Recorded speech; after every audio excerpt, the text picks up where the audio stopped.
क्यों घबरा रही है? सब ठीक होगा। क्या ठीक होगा माँ, ये कोई बात नहीं होती। पता तो है मेरे जैसे नहीं है वो लोग।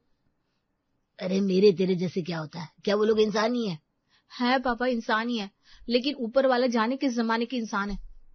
हाँ तो क्यों हाँ कही? मुंह पर ना कर देती। ना करती शादी को, तब तो दांत दिखा दिखा कर खुश हो रही थी।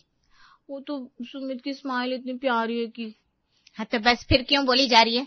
मैनेज करना पड़ता है बेटा ससुराल में। हर किसी को मन चाहे सब कुछ तो नहीं मिल जाता। मैंने देख कितना एडजस्ट किया। तुमने? वही हम भी तो सुने, तुमने क्या एडजस्ट किया?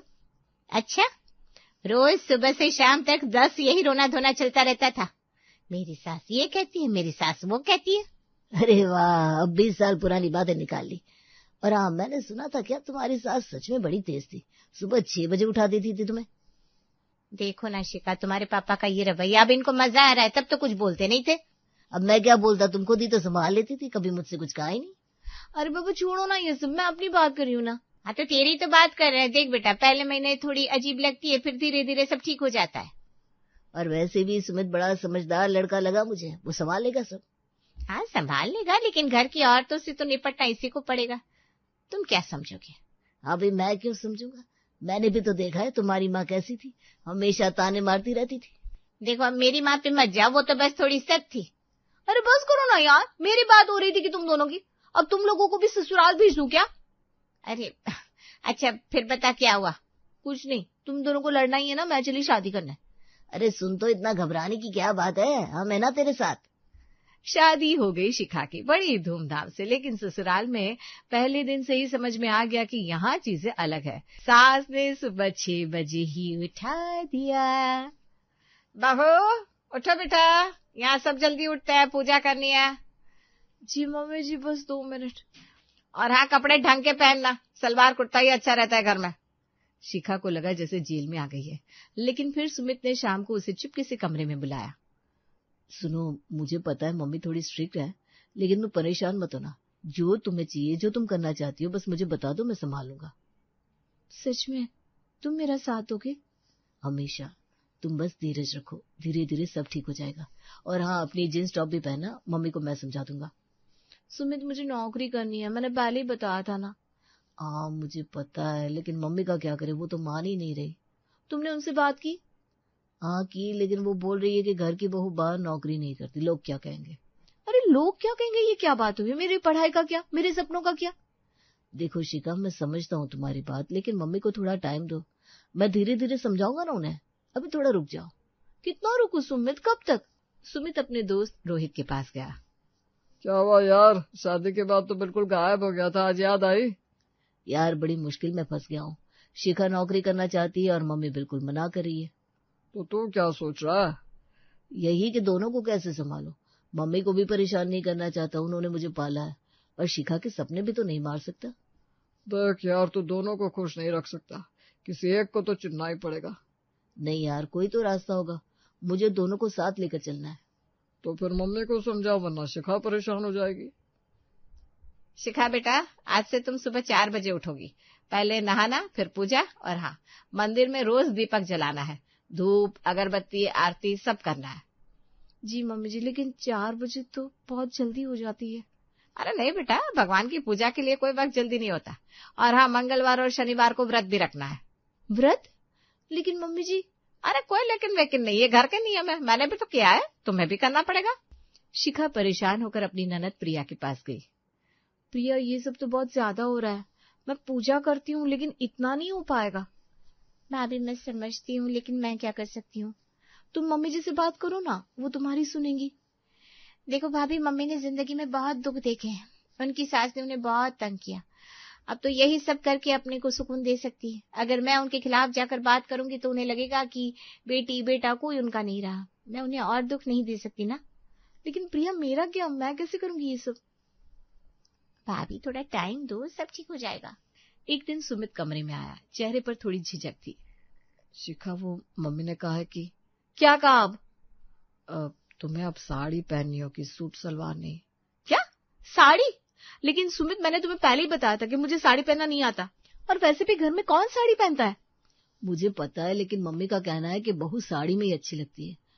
और हाँ, एक बात और क्या बाकी रह गया? घूंघट भी करना होगा मम्मी पापा के सामने। घूंघट? ये क्या मजाक है सुमित, मैं दिल्ली से हूँ, मैंने कभी घूंघट नहीं किया। तुमने शादी से पहले ये सब नहीं बताया था मुझे? अरे मुझे भी नहीं पता था, लेकिन अब मम्मी ने कहा है तो करना तो पड़ेगा ना। और तुम क्या चाहते हो?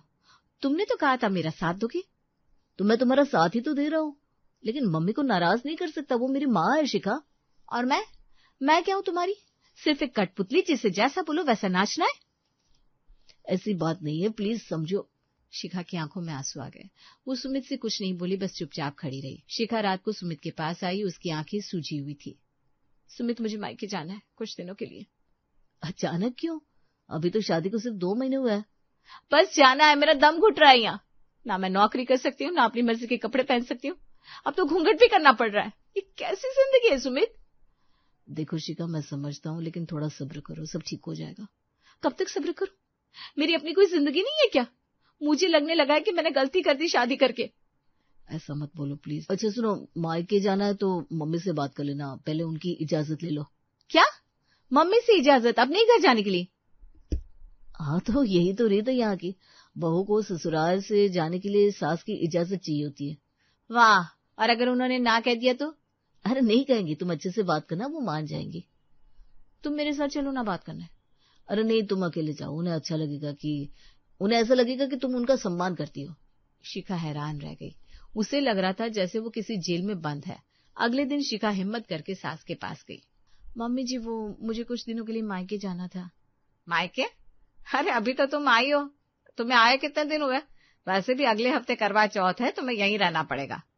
लेकिन मम्मी जी, मुझे अपने मम्मी पापा से मिलना था। अरे तो वो मिल लेंगे ना, अभी नहीं। सुनो, अगले हफ्ते घर में पूजा है, तुम्हें सारा इंतजाम देखना है, सारे रिश्तेदार आएंगे, खाना बनाना है, सफाई करनी है, सब तुम्हें ही संभालना है। जी लेकिन इतना सब? अरे बहू का तो काम ही है, मैंने भी किया, तुम्हें भी करना पड़ेगा। और हाँ, प्रिया की मदद मत मांगना, वो पढ़ रही है, उसे परेशान मत करना। शिखा वापस अपने कमरे में आई और फूट फूट कर रोने लगी। उसे याद आया कि सिर्फ 2 महीने पहले वो कितनी खुश थी, अपने दोस्तों के साथ घूमती थी, हंसती थी, अपने सपने थे, नौकरी करना चाहती थी। और आज वो सिर्फ एक जिम्मेदारियों की गठरी बन गई थी। 4 बजे उठना, पूजा करना, घूंघट करना, साड़ी पहनना, खाना बनाना, सफाई करना, और अब पूजा का पूरा इंतजाम। वो रोती रही, लेकिन उसके पास घर में रहने के अलावा और कोई चारा नहीं था। एक दिन शिखा किचन में काम कर रही थी। घर की नौकरानी रामो बर्तन साफ कर रही थी। बहू जी, आप रोज इतना काम करती हो, थक नहीं जाती क्या? क्या करूं रामो, करना तो पड़ता है ना। हाँ, लेकिन बहू जी आप तो पढ़ी लिखी हो, नौकरी वोकरी नहीं करती? करनी थी रामो, लेकिन यहाँ इजाजत नहीं है। अरे रे रे, ये तो गलत बात है। मैं तो रोज काम पे जाती है, 3 घर का काम करती है, अपना पैसा कमाती है। सच? और तुम्हारे घर वाले कुछ नहीं बोलते? अरे बहू जी, मेरा पति तो खुश होता है, बोलता है तू भी कमा रही ली तो घर अच्छा चलता है, और मैं जो चाहूँ वो पहनती है, जिधर चाहेगी उधर जाती है, अपना काम करके आती है। शिखा को लगा जैसे किसी ने दिल पर चोट कर दी। रामो जो छोटा काम करती थी, उसकी जिंदगी उससे बेहतर थी। वो अपनी मर्जी से जी रही थी, और वो पढ़ी लिखी अच्छे घर की लड़की एक कैदी की तरह जी रही थी। अच्छा है रामो तुम्हारी जिंदगी। हाँ बहू जी, भगवान का शुक्र है, आजादी से जी तो रह लिए। शिखा की आंखों में फिर से आंसू आ गए। रात को शिखा अपने कमरे में अकेले बैठी थी। सुमित अभी तक ऑफिस से नहीं आया था। वो सोच रही थी, ये जिंदगी तो नहीं चल सकती, रोज ऐसे जीना, नौकरानी से भी बदतर। कम से कम उसे तो आजादी है, और मैं तो बस एक गुलाम बन गई हूँ। उसने अपना फोन उठाया, अपनी पुरानी तस्वीरें देखी, दोस्तों के साथ कॉलेज में कितनी खुश थी वो, कितनी आजाद। मुझे कुछ करना होगा, कोई ठोस कदम उठाना होगा, लेकिन क्या? मम्मी पापा से बात करूं? लेकिन वो तो यही कहेंगे कि एडजस्ट करो, ससुराल में सब ऐसा ही होता है। उसने एक गहरी सांस ली। या फिर तलाक? नहीं, तलाक शब्द सुनते ही घर वाले क्या कहेंगे, समाज क्या कहेगा। और सुमित वो बुरा नहीं है, बस अपनी मम्मी के सामने कमजोर है। लेकिन क्या मैं पूरी जिंदगी ऐसे ही जीऊंगी? नहीं, ये नहीं हो सकता। वो अपने सिर को पकड़कर बैठ गई। मुझे कुछ सोचना होगा, कोई रास्ता तो होगा, कोई। क्या? कुछ समझ में नहीं आ रहा, क्या करूं? उसकी आंखों से आंसू बहने लगे। करवा चौथ के दिन शिखा की मां सरगी लेकर आई। घर में सब व्यस्त थे। सास मेहमानों में लगी थी। शिखा बेटा, कहाँ है तू? अरे मैं आई हूँ। शिखा अपने कमरे से बाहर आई। साड़ी में, घूंघट किए। माँ ने उसे देखा तो चौंक गई। अरे ये क्या, तू घूंघट में और ये साड़ी? शिखा ने इशारे से माँ को अपने कमरे में बुलाया, दरवाजा बंद किया। क्या हुआ बेटा, तू ठीक तो है ना? इतनी सूखी क्यों लग रही है? मम्मा मैं। अरे बोल ना, क्या हुआ बिटिया, सब ठीक तो है? शिखा की आंखों में आंसू आ गए। अरे रो क्यों रही है बच्चा, बता तो, तेरी जिंदगी कैसे चल रही है? सुमित ठीक से तो रख रहा है ना तुझे? मम्मा सुमित तो ठीक है, लेकिन यहाँ बहुत पाबंदियां हैं। मुझे नौकरी नहीं करने दे रहे। 4 बजे उठना पड़ता है। पूजा, काम, घूंघट, साड़ी सब करना पड़ता है। अरे ये तो होता है ना बेटा, ससुराल में थोड़ा एडजस्ट करना पड़ता है। लेकिन मम्मा मैं मायके भी नहीं आ सकती, मम्मी जी ने मना कर दिया। क्या, तुझे घर भी नहीं आने दिया? ये तो गलत बात है। मैं बात करूंगी तेरी सास से। नहीं मम्मा प्लीज, और मुश्किल हो जाएगी। मम्मा मैं ये जिंदगी नहीं जी सकती। मैं तलाक लेना चाहती हूँ। माँ का चेहरा एकदम सफेद हो गया। क्या बोल रही है तू, तलाक? पगली हो गई है क्या? अभी तो सिर्फ 2 महीने हुए हैं।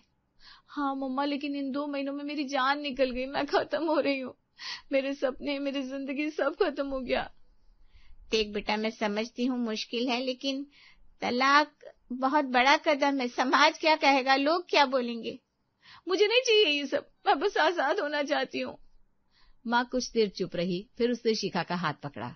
सुन मेरी बात, तलाक का मतलब क्या होता है? रिजेक्ट करना, नकारना, ठीक है ना? हाँ तो? अरे तो बेटा, तू सुमित को रिजेक्ट क्यों कर रही है? वो तो तेरा साथ देना चाहता है, तूने खुद कहा। असली प्रॉब्लम तो ये कुरीतियां है, ये बकवास कस्टम है, ये घूंघट, ये पाबंदियां। तो इनको तलाक दे, इनको रिजेक्ट कर। लेकिन मम्मा कैसे? यहाँ तो सब। देख बेटा, तू स्ट्रांग है, तूने पढ़ाई की है, तेरे अंदर हिम्मत है, तू इन बुरी चीजों से लड़ सकती है। सुमित को अपने साथ ले, वो तुझे प्यार करता है। धीरे धीरे चीजें बदल, लेकिन हार मत मान।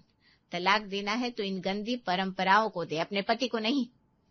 लेकिन मम्मा सास को भी समझाना पड़ेगा, धीरे धीरे प्यार से। तो हार मान लेगी तो हमेशा ऐसे ही जिएगी।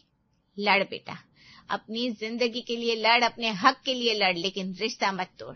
माँ के जाने के बाद शिखा अपने कमरे में अकेली बैठी थी। उसने आईने में खुद को देखा। घूंघट, साड़ी, थकी हुई आंखें। नहीं, अब बहुत हो गया। मम्मा सही कह रही थी, मुझे लड़ना होगा, हारना नहीं। उसने एक डायरी निकाली और लिखा, आज से 9 महीने, बस 9 महीने मैं 3 तलाक लूंगी। पहला तलाक इस घूंघट को, दूसरा तलाक नौकरी ना करने की पाबंदी को, और तीसरा तलाक इन सारी बेकार की कुरीतियों को। मैं अपनी जिंदगी वापस लूंगी। मैं शिखा हूं और मैं हार नहीं मानूंगी। उसकी आंखों में अब आंसू नहीं, एक चमक थी, एक नया जोश। अगले 7 महीनों में शिखा ने धीरे धीरे सब कुछ बदल दिया।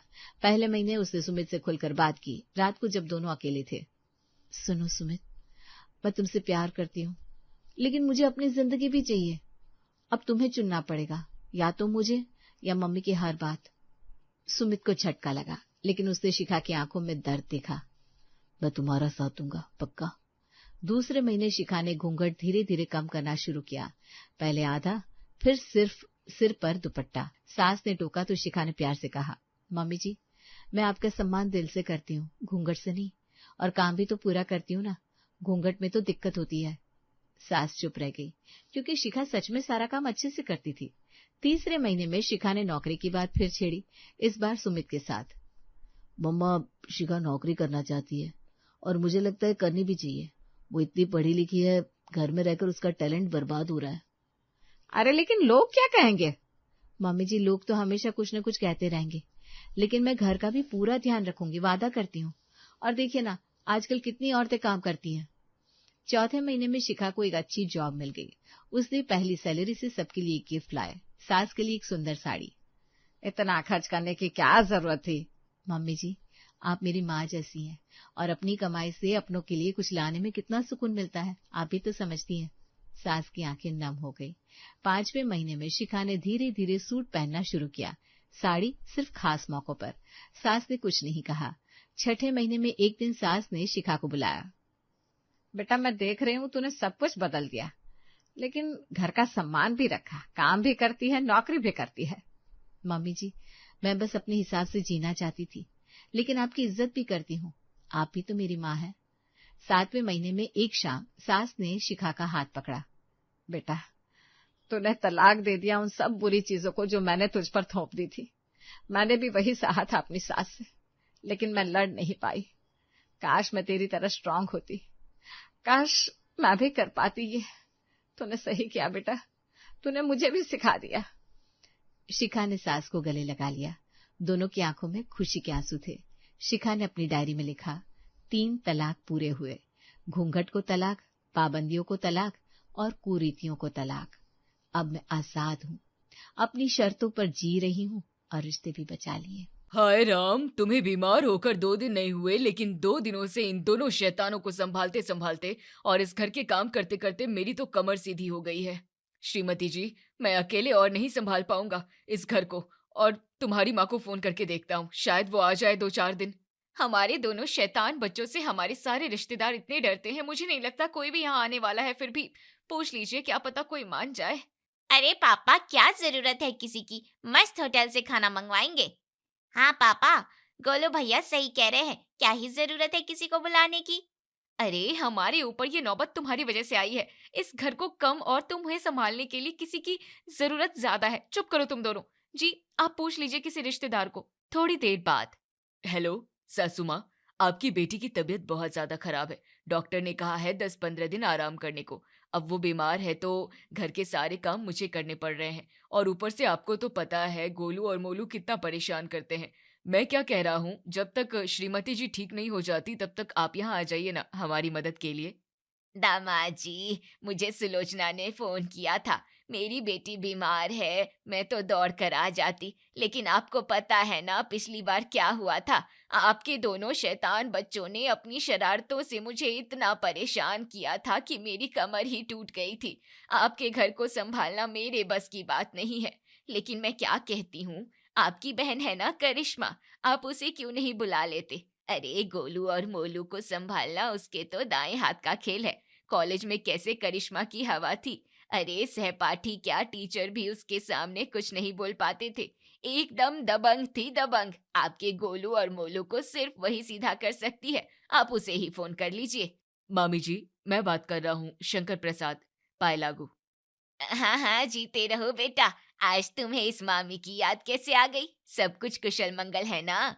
मामी जी, बाकी सब तो ठीक है, लेकिन हमारी श्रीमती जी, उनकी तबीयत कुछ ठीक नहीं है। डॉक्टर ने उन्हें आराम करने के लिए कहा है।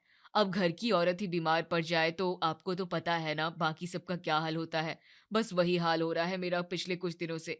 मैं घर संभाल रहा हूँ, लेकिन मैं आदमी हूँ, मुझे घर के मामलों में क्या ही पता, इसलिए मैंने आपको फोन किया है। कुछ दिन आप यहाँ आ जाती तो मुझे मदद मिल जाती। तुम मुसीबत में हो और तुम्हें मेरे मदद की जरूरत है। मैं तो तुम्हें मदद करने के लिए एक पैर पर आ जाती। तुम और बहू मेरे लिए पराये थोड़ी ना हो। लेकिन मुझे तुम्हारे उन दोनों शैतान बच्चों से बड़ा डर लगता है। अरे जब हम 2 दिन मेहमान बनकर आते हैं तो वो दोनों हमें 2 दिन ढंग से नहीं रहने देते। उन दोनों के बीच में मैं 10-15 दिन कैसे रह सकती हूँ? ना बाबा ना, मुझे तो सोचकर ही पसीना छूट रहा है। लेकिन मैं तुम्हारी एक मदद कर सकती हूँ। तुम्हारा घर और तुम्हारे बच्चों को संभालने के लिए मैं एक सही नाम तुम्हें बता सकती हूँ। हाँ हाँ, बताइए ना मामी जी, कौन आ सकता है हमारी मदद के लिए? अरे हमारी करिश्मा, गोलू मोलू की बुआ। तुम्हें तो पता है करिश्मा बचपन में बिल्कुल गोलू मोलू की तरह ही शरारती थी। उसके दबंगगिरी के चर्चे तो सारे मोहल्ले में ही क्या सभी रिश्तेदारों में फैल गए थे। याद है ना कैसे 2-2 लड़कों को एक साथ पीटती थी। और उसकी जुबान, वो भी बिल्कुल कैंची थी, कैंची। काफी साल हो गए उसे मिले हुए, लेकिन मुझे यकीन है आज भी वो बिल्कुल वैसी ही होगी। कभी कभी फोन आता है ना तो इतना बोलती है, और उसकी वो भाषा हर वक्त मारने पीटने की। तुम्हारे गोलू मोलू को वही अच्छे से संभाल सकती है। जब तक सुलोचना ठीक नहीं हो जाती तुम उसे बुला लो अपने घर। जी मामी जी। शंकर प्रसाद एक एक करके सासू माँ, मामी जी, बुआ जी, मौसी जी, दूर की भाभी सबको फोन करके देखता है, लेकिन कोई भी उनका घर संभालने आने के लिए तैयार नहीं था। सभी रिश्तेदारों को फोन करने के बाद उदास चेहरे से शंकर प्रसाद फिर से कमरे में चला जाता है। जी क्या हुआ, आप इतने उदास क्यों हैं? हमारे गोलू मोलू के शैतानी के चर्चे और किस्से इतनी दूर दूर तक गए हैं कि मैंने एक एक रिश्तेदार को फोन करके देख लिया, लेकिन कोई भी हमारे घर पर आने के लिए राजी नहीं है। और उसका कारण है इस गोलू और मोलू की शरारतें। सबका यही कहना है कि हम तो एक पैर पर आ जाते हैं, लेकिन तुम्हारे शरारती बच्चों को संभालना हमारे बस की बात नहीं है। और सबने यही कहा है कि इन्हें सिर्फ करिश्मा ही संभाल सकती है। दबंग गोलू मोलू की दबंग बुआ। करिश्मा को उनके ससुराल से ऐसे बुलाना अच्छा नहीं लगता। उनके सास ससुर क्या सोचेंगे हमारे बारे में, लेकिन हमारे पास और कोई विकल्प भी नहीं है। अब सबको फोन कर ही लिया है तो एक बार करिश्मा को भी करके देख लीजिए। तुम्हारी बात सही है, देखता हूँ वो क्या कहती है, शायद मान जाए, कुछ दिनों की ही तो बात है। अगले दिन सुबह शंकर प्रसाद अपनी बहन करिश्मा को फोन करता है। थोड़ी देर बाद करिश्मा एक बैग लेकर अपने मायके पहुंच जाती है। क्या भैया भाभी, माँ पापा क्या चले गए? आप लोगों ने मुझे तो बिल्कुल पराया ही कर दिया। मौसी जी, बुआ जी, मामी जी, फलाना दीदी, ढमकाना भाभी, सबको फोन करने के बाद आपने मुझे फोन किया। आप बीमार हैं और आपको मेरी जरूरत है, तो आपको सबसे पहला हक मुझे फोन करना चाहिए था। किसी और को फोन करने की क्या जरूरत थी? अरे वो अब छोड़ो ये वो, अब मैं आ गई हूं ना, आपको किसी भी चीज के बारे में सोचने की जरूरत नहीं है। जरा खुद के तरफ देखो, क्या हालत हो गई है आपकी। अब जब तक आप पूरी तरह से ठीक नहीं हो जाती, मैं कहीं नहीं जाने वाली। मैंने मेरे बेटे को भी बुला लिया है, वो भी कुछ दिनों में आ ही जाएगा। मैं आपका अच्छे से ख्याल रखूंगी। आपका दवा पानी और खाना बिल्कुल टाइम पर होगा। अब मैं घर भी संभाल लूंगी और बच्चों को भी। और भैया, पहले ही भाभी की बीमारी के चक्कर में मैं आपके पिछले दिन खोटे हो गए हैं। आप अपना काम देखो, मैं अकेले ही कर लूंगी। तब किसी को किसी भी चीज की चिंता करने की कोई जरूरत नहीं है। अब मैं आ गई हूं ना, देखना मैं कैसे संभालती हूँ पूरा घर। करिश्मा, अब तुम्हें ही तो संभालना है, मुझे तो उठा भी नहीं जा रहा। और तुम्हारे भैया, उन्हें कहाँ इतना खाना बनाना आता है। हमने 4 दिनों से ठीक से खाना भी नहीं खाया है, दवा पानी भी ले ली, लेकिन कोई असर नहीं है। हाँ भाभी, घर की औरत बीमार हो जाए तो मुझे पता है कितनी दिक्कत होती है घर में।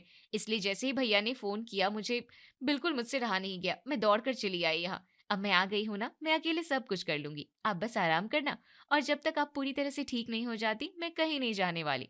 चलो बच्चों, मुझे जल्दी से सारा सामान बता दो कहाँ है, मैं अभी सबके लिए गर्मा गर्म खाना बनाती हूँ।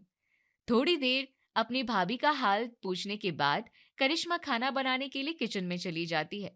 अब करिश्मा आई थी तो करिश्मा के भरोसे पूरा घर छोड़कर शंकर प्रसाद भी अपना काम देखने घर के बाहर चले जाते हैं। थोड़ी देर बाद, बच्चों चलो खाना खा लो, खाना बन गया है। अरे धीरे धीरे, अरे झगड़ा मत करो एक दूसरे से, तुम दोनों को खाना मिलने वाला है। अरे गोलू, वो खाना खाने की थाली है, उसे सर पर क्यों रखा है? और मोलू, तुम उसे ग्लास को मुंह में लगाकर गाने क्यों गा रहे हो? अरे मेरा माथा ठनक रहा है, थोड़ी तो शांति रखो घर में, मैं 2 थप्पड़ लगा दूंगी। बुआ, में थप्पड़ लगाना इतना आसान नहीं है। बुआ को चैलेंज कर रहे हो? हाँ, बुआ को चैलेंज कर रहे हैं। खाना खा लो तुम दोनों एक बार, फिर दिखाती हूँ तुम्हें। खाना खाने के बाद हम आपके हाथ थोड़ी ना लगने वाले हैं। क्या कहा? अरे बुआ, कुछ नहीं, एक और रोटी दो ना। बुआ, मुझे भी। हाँ, तुम्हें भी दे रही हूँ, झगड़ा मत करो। अरे देखो, एक दूसरे से रोटी खींचते खींचते सारी सब्जी गिर गई। मैं बना रही हूँ ना, और रोटी थोड़ी धीरे धीरे खाओ ना। भाभी कह रही थी तुम लोगों ने 4 दिनों से खाना नहीं खाया, लेकिन तुम तो ऐसे खाना खा रहे हो जैसे तुम लोग महीने से भूखे हो। ये लो मोलो तुम्हारी रोटी। बुआ, एक और सब्जी भी दो। बुआ, मुझे भी सब्जी चाहिए। अरे हाँ, दे रही हूँ। खाना खाते वक्त लड़ते नहीं है। थोड़ी देर बाद, अरे भाभी, आपसे चला नहीं जा रहा तो किचन में चक्कर क्यों लगा रही हो? आपको कुछ चाहिए तो मुझे बताइए, मैं आपको लाकर देती हूँ पलंग पर। पेट में चूहे दौड़ रहे हैं, बड़ी भूख लगी है। तुम सुबह से आई हो, मुझे लगा अब तक खाना तो बन गया होगा, लेकिन अभी तो तुम सिर्फ आटा गूंथ रही हो। अरे भाभी, पहले जो खाना बनाया था वो आपके बच्चों ने सब खत्म कर दिया। बुआ 1 रोटी और, बुआ 1 रोटी और, 2 किलो आटे की रोटियां बनाई थी, सबकी सब खत्म हो गई। 10 मिनट, मैं फिर से आपके लिए खाना बनाती हूँ। ये बच्चे भी ना, अरे इनका रोज का ही है, 10-10 रोटियां लगती है। मेरे तो बेलते बेलते हाथ दुख जाते हैं। जाने दो भाभी, बच्चे हैं, आप बैठ जाइए अपने कमरे में, मैं लाती हूँ आपके लिए खाना। भाभी चलिए उठिए, खाना खा लीजिए, और उसके बाद में दवाइयाँ ले लेना। आप आई हो इसलिए इतना आराम नसीब हो रहा है। आहा, क्या सब्जी बनाई है करिश्मा, एकदम बढ़िया। सच में बहुत स्वाद है तुम्हारे हाथों में। 1 रोटी हो गई हो, 2 रोटी हो गई, लेकिन मन नहीं भर रहा है, और ना पेट। पेट भर के खाना खाइए भाभी, जल्दी ठीक भी तो होना है आपको। हाँ, एक और रोटी लाओ। ये लीजिए भाभी, ननद के हाथ का खाना कुछ ज्यादा ही पसंद आया है आपको, है ना? हाँ, बहुत ज्यादा पसंद आया। 1 रोटी और देना, और साथ में थोड़ी सब्जी भी लाना। बस सब्जी में थोड़ा नमक कम है, थोड़ा नमक भी लाना और थोड़ा अचार खत्म हो गया है, वो भी लाना। मैं क्या कहती हूँ, आधी रोटी ज्यादा ही लेकर आना, इतनी सब्जी के साथ एक रोटी कम हो जाएगी। हाँ हाँ लाती हूँ। सच में बीमार है या बीमारी का बहाना चल रहा है, भाभी को पता ही नहीं। 8-8 रोटियां ठूस गई, लेकिन अभी भी इनको अचार चाहिए, नमक चाहिए, सब्जी चाहिए और आधी रोटी और चाहिए। करिश्मा, पहले ही दिन तुम्हारा ये हाल है, पता नहीं और क्या क्या झेलना पड़ेगा। 2 बार खाना बनाया, लेकिन इन लोगों ने मेरे लिए आधी रोटी भी नहीं छोड़ी। हे राम, क्या मुसीबत है। अब लगता है गीता के घर पर जाना होगा। इस घर में ये बच्चे मुझे सुकून से 2 निवाले भी नहीं खाने देंगे। वहीं जाती हूँ और वहीं पर खाना खा लेती हूँ। अपने भाई के घर पर 2 बार खाना बनाने के बावजूद करिश्मा को एक रोटी भी नसीब नहीं हुई थी, इसलिए वो अपनी पुरानी सहेली गीता के यहाँ खाना खाने चली जाती है। गीता उसके लिए मस्त गर्मा गर्म थाली तैयार करके लाती है और करिश्मा मुंह में निवाला डालने ही वाली थी तो पड़ोसन गंगा करिश्मा को पुकारते हुए गीता के घर पहुंच जाती है। अरे वाह करिश्मा, अपने भाई का घर संभालने के लिए आई हो और यहाँ अपने सहेली के घर पर आकर खाना ठूस रही हो। अरे भाई, जिम्मेदारी ली है तो उसे निभाना सीखो। तुम्हारे वो दोनों भतीजे देखो मेरे बच्चों को कैसे पीट रहे हैं। गुंडागर्दी तो तुम लोगों के खून में है। मेरा बच्चा बेचारा, चलो जल्दी। हे भगवान, घर में खाना मिला नहीं इसलिए सहेली के यहाँ खाना खाने चली आई, लेकिन लगता है इन बच्चों ने ठान ही लिया है बुआ को भूखा मारने का। गीता, रहने दो ये थाली, मैं बाद में आती हूँ। अधूरा खाना छोड़कर करिश्मा गोलू और मोलू को देखने गंगा के घर पर जाती है। गंगा के बेटे के छाती पर बैठ के दोनों बच्चे उसे मार रहे थे। अरे गुंडों, अभी अभी 10-10 रोटियां ठूस कर आए हो और सारी ताकत यहाँ लगा रहे हो। स्कूल जाने के लिए कहो, पढ़ाई करने के लिए कहो तो वो तुमसे होता नहीं। यहाँ लोगों के बच्चों को कूट रहे हो, गुंडे कहीं के। पता नहीं भाभी कैसे झेलती है तुम लोगों को। चलो घर। अरे अरे, अब उसे छोड़ा तो एक दूसरे से लड़ने लग गए तुम लोग।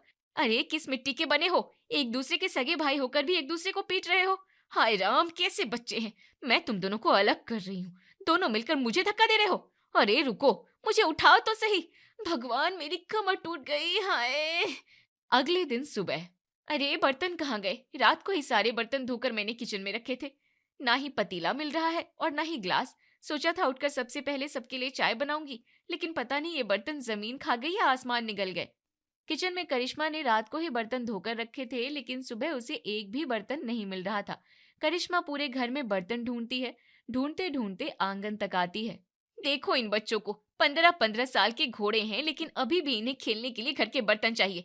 पूरी रसोई खाली कर दी है और आंगन को रसोई बना दी। अभी सिर्फ सुबह के 7 बजे हैं और ये दोनों महाशय बर्तन बर्तन खेल रहे हैं। हे राम, पहले ही घर में इतना काम है, ऊपर से ये मेरा काम बढ़ा रहे हैं। करिश्मा आंगन में फैले हुए सभी बर्तन इकट्ठा करती है, फिर से साफ करती है। सुबह सुबह खाना बना लेती, लेकिन उठते ही बच्चों ने इतना घर फैला दिया कि सारा काम करने में देर हो जाएगी। अरे ओ बच्चों, मैंने अभी अभी फर्श साफ किया है, तुम मिट्टी के पर लेकर अंदर कहाँ जा रहे हो? अरे मोलू, तुम्हारे पैर देखो, ऐसा लग रहा है तुम नाली साफ करके आए हो। जाओ पहले जाकर पैर साफ करो। अरे सोफे पर कहाँ चल रहे हो? आंगन में जो वो नल है उससे साफ करके आओ। अरे ओ गोलू, तुम बाथरूम में कहाँ चले गए? देखो पूरे घर में हर तरफ मिट्टी मिट्टी हो गई है, अब मुझे पूरा घर फिर से साफ करना होगा। बुआ भूख लगी है, नाश्ता दो। बुआ फिर से चाय बिस्किट खाने हैं। सुबह से काम कर रही हूँ, मुझे 12 बज गए हैं, ये कोई टाइम है नाश्ता और चाय का? बुआ नाश्ता। बुआ चाय। भाभी खाना। बच्चे तो बच्चे, उनकी माँ भी बिल्कुल इनके जैसी ही है। चिल्लाओ मत, दे रही हूँ सबको सब कुछ। पहले तुम वो गंदे साफ करके आओ। अरे दीवार पर नक्शा कहाँ बना रहे हो अपने गंदे हाथों का? पहले ही फर्श पर इतनी मीठी मीठी कर दी है। तुम लोगों को कुछ करना है नहीं, बस कारनामे करने हैं, बेवकूफ कहीं के। थोड़ी देर बाद। हे राम, सुबह के काम खत्म करते करते 4 बज गए। अब बच्चे बाहर खेलने गए हैं तो थोड़ी देर आराम कर लेती हूँ। 2 दिन हो गए यहाँ आए हुए, लेकिन 2 मिनट की शांति नहीं मिली। करिश्मा थोड़ी देर सो जाती है। अरे पीपानी कौन बजा रहा है? थोड़ी देर सोने तो दो। अरे थोड़ी तो तरस खाओ मुझ पर। मैं तुम्हारे लिए यहाँ आई हूँ, लेकिन तुमने जैसे मेरी जिंदगी नर्क बनाने की कसम ही खा ली है। अभी तो तुम बाहर गए थे ना, फिर से आ गए। सुबह से घर के काम करते करते थक गई हूँ। ऊपर से तुम दोनों को 2 बार पकड़ के लाई, पड़ोसन के बच्चों से झगड़ा कर लिया, तुम्हें ठूसने के लिए 2-2 बार खाना बना दिया, और अब क्या करूं? थोड़ा सुकून तो दो मुझे। बुआ, आप हम पर बेवजह गुस्सा कर रही हो। आप हमें इतना अच्छा अच्छा खाना बनाकर खिला रही हो, इसलिए हम आपको खुश करने के लिए आपके लिए तोहफा लेकर आए हैं। लेकिन गोलू भैया, लगता है बुआ को हमारे तोहफे की कोई जरूरत नहीं है। चलो हम हमारा तोहफा वापस लेकर चलते हैं। अरे मेरे प्यारे बच्चे, मुझे लगा तुम्हें सिर्फ शरारत करना ही आता है, लेकिन तुम्हें तो अपने बुआ को खुश करना भी आता है। चलो अब दिखाओ क्या तोहफा लाए हो बुआ के लिए। हम नहीं दिखाएंगे, हम वापस लेकर जा रहे हैं हमारा तोहफा। तुम अच्छे बच्चे हो ना बेटा, मजाक कर रही थी ना बुआ। ठीक है बुआ, दिखाते हैं, पहले अपनी आंखें बंद करो। करिश्मा अपनी आंखें बंद करती है। गोलू मोलू एक छोटी पेटी करिश्मा के हाथों में रख देते हैं। करिश्मा जैसे ही पेटी खोलती है उसमें से एक डरावनी गुड़िया निकलती है। करिश्मा जोर से चिल्लाती है और तुरंत वो तोहफा फेंक देती है और भागते भागते भैया भाभी के कमरे में चली जाती है। हाय राम, भैया भाभी बचाओ बचाओ मुझे, अरे कैसे बच्चे हैं ये, बच्चे हैं या शैतान। भैया भाभी आप कैसे झेलते हो इन जंगलियों को, देखो मुझे डराकर ये मूर्ख कैसे हंस रहे हैं। भैया भाभी मैं तो चली अपने घर, मैं और नहीं संभाल सकती इन जंगली को। अरे तुम तो कह रही थी ना तुम्हारी भाभी ठीक होने तक तुम कहीं नहीं जाओगी, और तुम्हारे तो भतीजे हैं, बिल्कुल तुम पर गए हैं। तुम्हें याद है ना, तुम भी बचपन में ऐसी ही थी। क्या भैया ऐसी ही थी, ये तो मेरे भी बाप हैं। मुझे लगता था मैं दबंग हूँ, अपने भतीजे को यूं संभाल लूंगी, लेकिन भाभी ने सिर्फ दबंग लड़के नहीं गुंडे पैदा किए हैं, गुंडे। मुझे नहीं रहना इन जंगलियों के बीच। अरे मुझसे तो उठा नहीं जा रहा करिश्मा, बच्चों का खाना, घर की साफ सफाई सब कैसे करूंगी मैं। अब तुम ही मेरी आखिरी उम्मीद हो। तुमने वादा किया था ना, मैं जब तक पूरी तरह ठीक नहीं हो जाती तब तक तुम कहीं नहीं जाओगी। अरे रुक जाओ। अरे मैं भी यही सोच कर आई थी कि मैं सब कुछ संभाल लूंगी, वो भी आपके लिए, लेकिन तुम्हारे लड़के 4-4 दिनों का खाना एक वक्त पर खाते हैं, दिन में 100 बार फैलाते हैं, एक दूसरे के कपड़े क्या पड़ते हैं, एक दूसरे से लड़ते हैं। हे राम, मैं तो थक गई इनके आगे। अपनी जंगलियों को तुम ही संभालो, गली के गुंडे भी इनसे बेहतर हैं। ये बच्चे नहीं, पक्के शैतान हैं। मैं तो चली। अरे करिश्मा रुको ना, अरे मेरी बात तो सुनो। भाभी मैं सब कुछ कर लूंगी, ये कहते हुए करिश्मा आई तो थी, लेकिन खुद दबंग होकर भी अपने दबंग भतीजे के सामने करिश्मा 2 दिन भी टिक नहीं पाई। शंकर प्रसाद अपनी बहन को रोकता है, लेकिन करिश्मा दौड़े दौड़े घर से बाहर चली जाती है। शंकर प्रसाद फिर से अपना सर पकड़कर बैठ जाता है।